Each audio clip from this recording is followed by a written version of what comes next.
No, y no sí. sé cuándo arranquemos. Tal cual. Ahora cuando arranquemos en serio se ríen en el fondo. Bueno, muchas gracias por estar del otro lado, a los que se vayan conectando.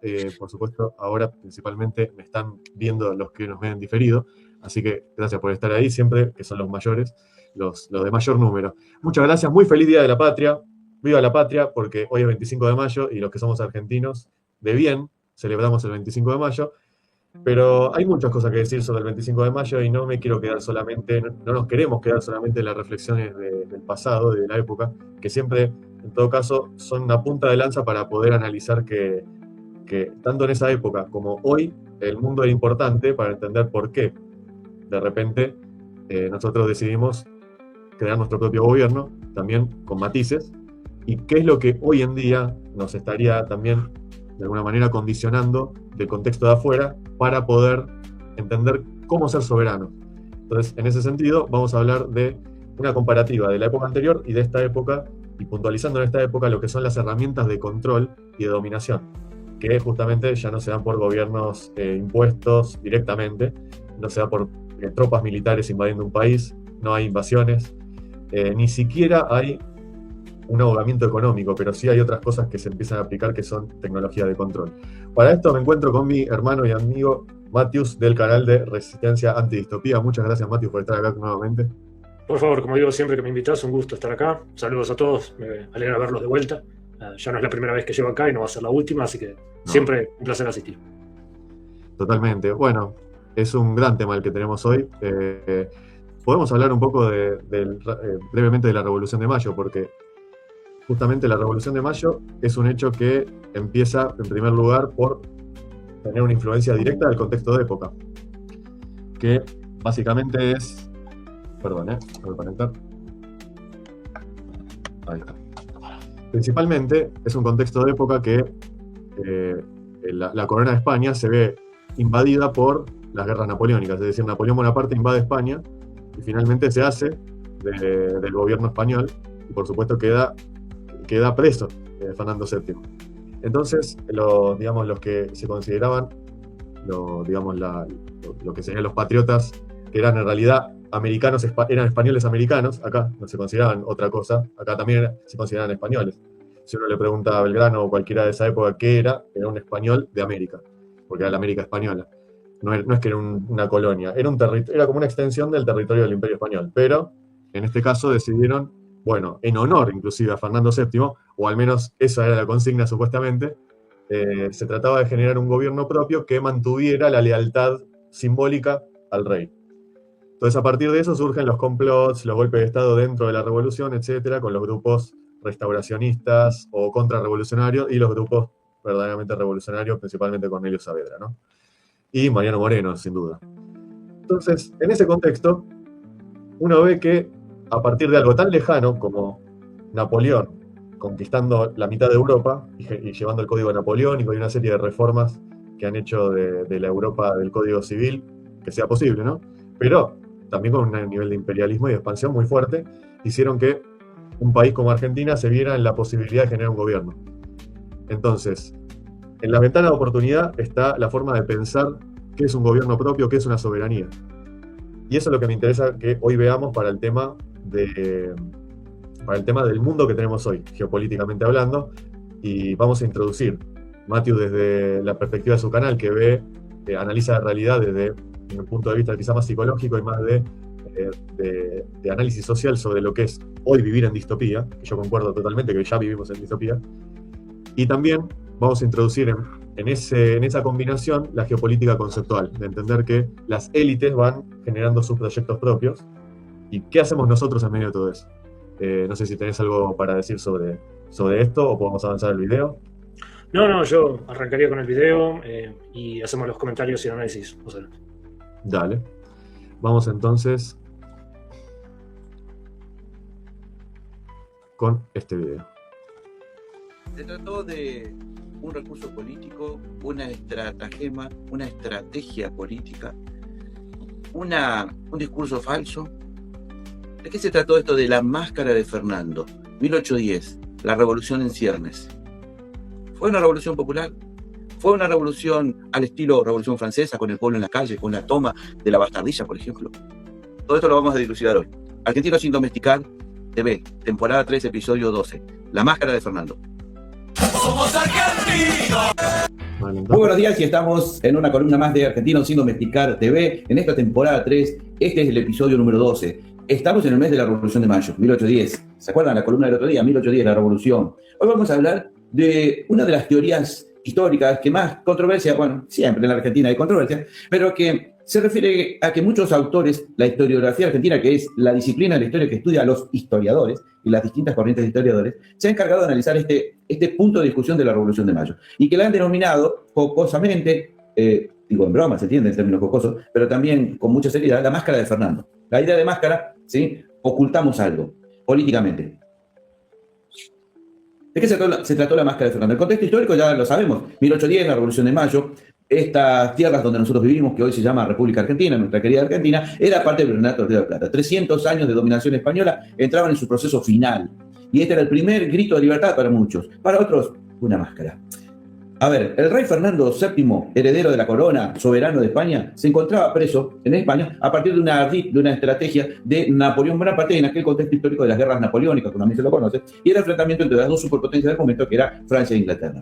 Ahora usted me dirá, ¿qué tiene que ver Napoleón Bonaparte, que no era gallardo, con nuestra Revolución de Mayo, con nuestras tierras, con el Virreinato de la Plata? Bueno, justamente éramos parte del tablero, como lo seguimos siendo en la actualidad, del tablero internacional de la geopolítica y de los movimientos políticos de los países centrales. Al caer la autoridad del rey de España, se da el disparador, se enciende la mecha, que muchos grupos políticos estaban operando ya desde 1806 y 1807, secretamente, sigilosamente, integrados por criollos, con el objetivo de encontrar el momento para decir, acá estamos, queremos un cambio, queremos hacer una revolución. Ese era el contexto. Bueno, y los hombres de Mayo, que dicho de sea paso lo podemos recordar, Saavedra, Belgrano, Moreno, Zarratea, Chiclana, ¿sí? Paso, la mayoría integrantes de la casta criolla, que como siempre explicamos, el concepto de criollo no es el concepto que tenemos en la actualidad. El criollo era el blanco americano, el hijo de español nacido en América, dueño de un montón de privilegios, pero no tenían un derecho, era el de gobernar. Solo estaba reservado el derecho de acceder a los cargos públicos más importantes a los españoles nacidos en España, no los españoles criollos, o sea, los hijos de españoles nacidos en América.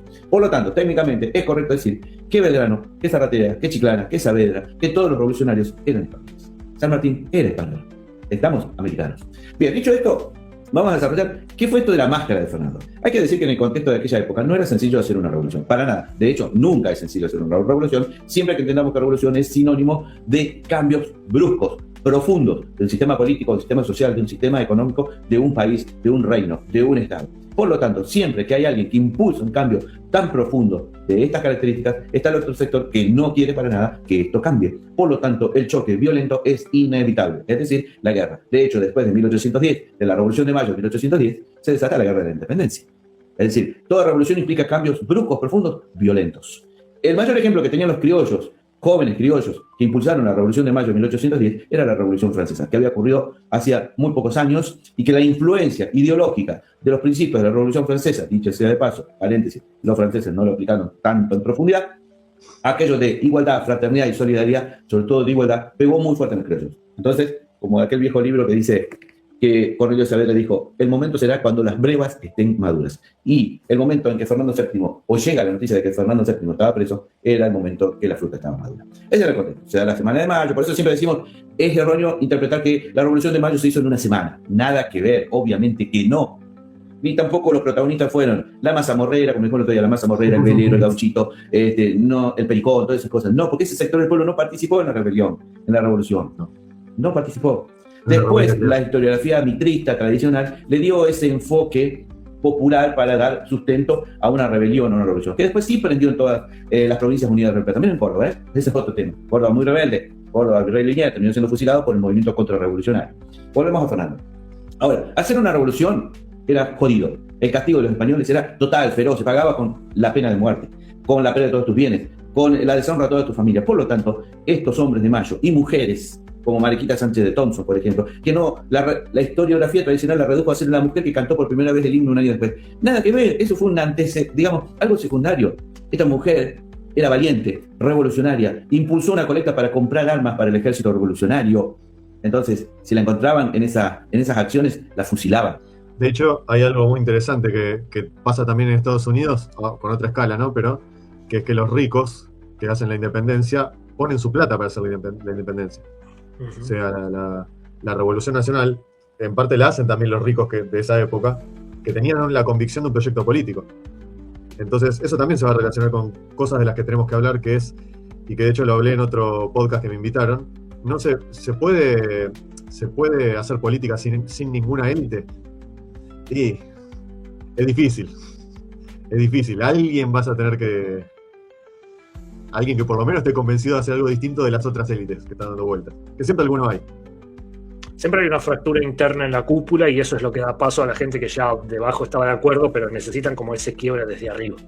¿Ah? Exactamente. Sí, sí. Fíjate que eso también es lo que pasa y de hecho los bandos que se forman en Buenos Aires son de los que antes de las invasiones inglesas estaban, no te digo totalmente unidos, pero estaban mucho menos enfrentados, por así decirlo. No estaba tan clara la identidad de esos bandos hasta que justamente después de que surgieron las invasiones inglesas. Ujú. Acá también tengo uno muy interesante, chiquito, de Leandro Con, el amigo Leandro Con, que hoy tengo dos, porque este es para este bloque, que es cortito también, pero que va al tema de la Revolución de Mayo, rápidamente. Enseñaron mal la revolución del 25 de mayo, porque antes que nada no fue una revolución. Fue un golpe de Estado en un proceso revolucionario que va desde las invasiones inglesas hasta el día de la independencia. Entre el 25 de mayo de 1810 hasta la independencia en 1816 hay 6 años. Entonces, ¿por qué es tan importante el 25 de mayo? Porque el 25 de mayo marca un momento histórico de una historia muy compleja y que para mí es muy importante que la entendamos desde los lugares y su complejidad.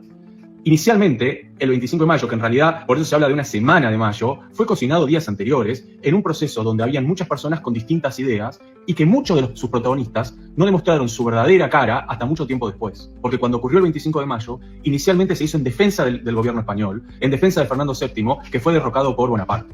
Entonces, en realidad, lo que se inició como un proceso de defensa a la corona tenía incluido y oculto muchos con una máscara de Fernando VII, pero que en realidad no era la verdad. Y ahí es donde ocurre la verdadera e interesante historia de nuestra patria.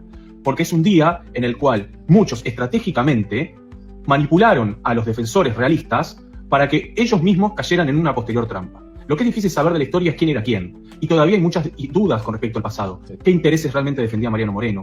¿Cómo se comportó Cornelio Saavedra? ¿Cómo era Castelli? Incluso, ¿qué pensaba realmente San Martín? Por eso me parece muy interesante que volvamos a romantizar a nuestros héroes, pero tal cual eran. Tratar de encontrar cuáles eran sus posturas, qué cosas defendían. Manuel Belgrano defendía una monarquía incaica. Cuando llegó a Guayaquil, San Martín abandonó toda su gesta de lo que había logrado hasta ese momento. Era masón, no era masón, defendía los intereses ingleses o no. Y esa complejidad de la historia de nuestros héroes es lo que hace realmente a que son héroes. Si pensamos los patriotas como personas totalmente uniformes que discutían en una idea de independencia muy abstracta, nos estamos perdiendo una verdadera historia muy rica en contenido y que también describe muchos hechos de nuestra realidad actual. Nos enseñaron mal la... Bueno, básicamente, ahí está. Hay muchas cosas que pasan en ese proceso histórico y por el cual, digamos, eso pasa en cualquier revolución de la historia. Si uno ve, por ejemplo, la Revolución Francesa, también tenías, más allá de los obvios bandos de girondinos y jacobinos, que los girondinos eran más liberales, los jacobinos eran más extremistas, si se quiere, los de la guillotina.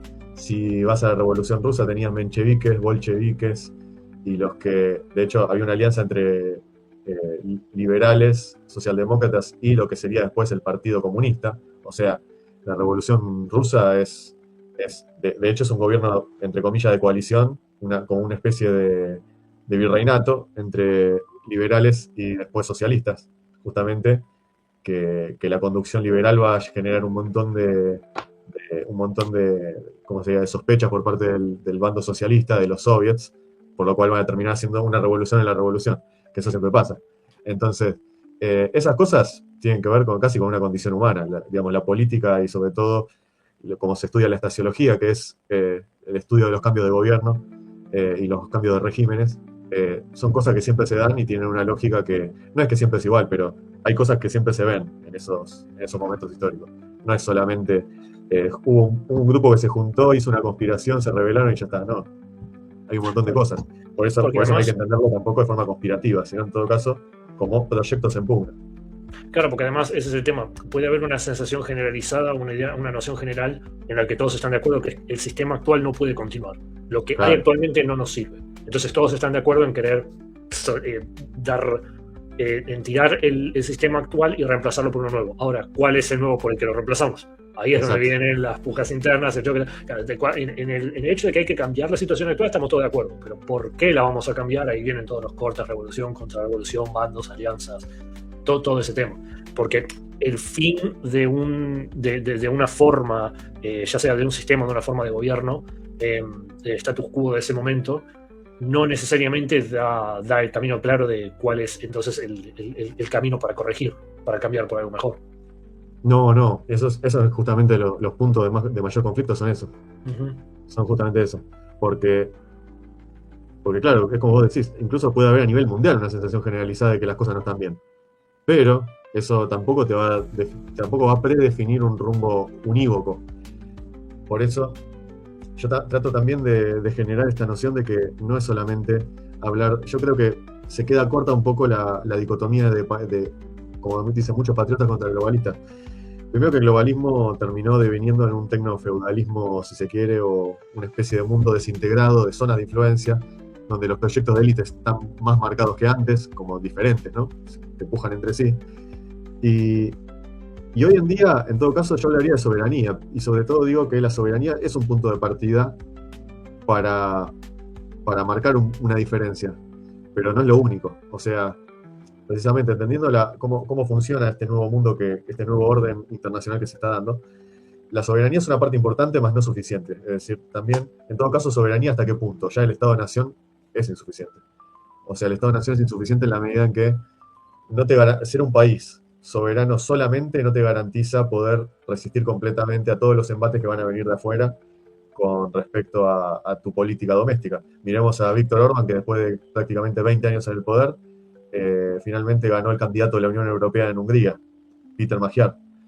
Y Peter Magyar está con un proyecto de élite que tiene más que ver con el Vaticano, que tiene más que ver con la Europa de Bruselas, con todas las élites que ya conocemos de Europa.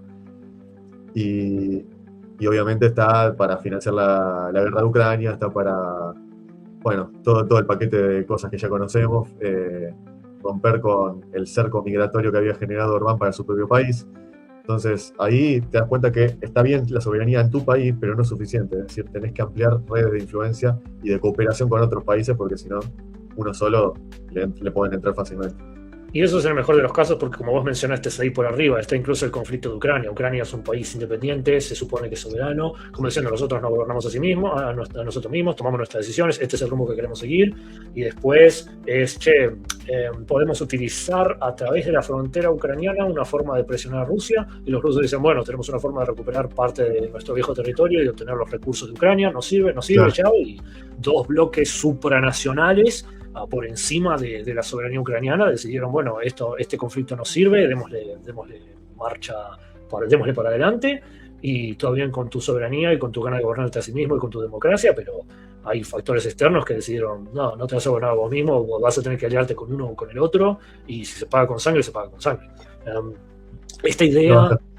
Esta idea de que una vez establecidos los países son como entidades que ya está, que existen y que van a seguir existiendo y que la soberanía no es necesario seguirla protegiendo. El mundo hoy está lleno de ejemplos que demuestran que esto no es así, que la soberanía hay que defenderla constantemente porque países o ahora incluso coaliciones, organizaciones supranacionales queriendo pasar por encima de la soberanía de los países son constantes. Ya pueden ser en conflictos bélicos directos, como puede estar pasando con Ucrania, Irán, el Líbano, o puede ser simplemente mediante organizaciones y tratados que sean de apoyo común, como puede ser la Agenda 2030, o puede ser, digamos, estas organizaciones, estas no ONG, estas coaliciones o estas empresas privadas quieren avanzar cierta serie de ideas y empieza a haber propaganda, empieza a haber publicidad, empieza a haber candidatos comprados por estas organizaciones que empiezan a tener discursos políticos que van acorde a estas organizaciones. Es una infiltración constante, no necesariamente por las armas, sino por distintos métodos, pero donde, de vuelta, la soberanía necesita ser reafirmada constantemente, porque hay toda una serie de organismos o de otras potencias tratando, ya sea por forma bélica o por forma más de influencia y de propaganda, están tratando de pasar por encima de esa soberanía o infiltrarla para su propio beneficio. Exactamente.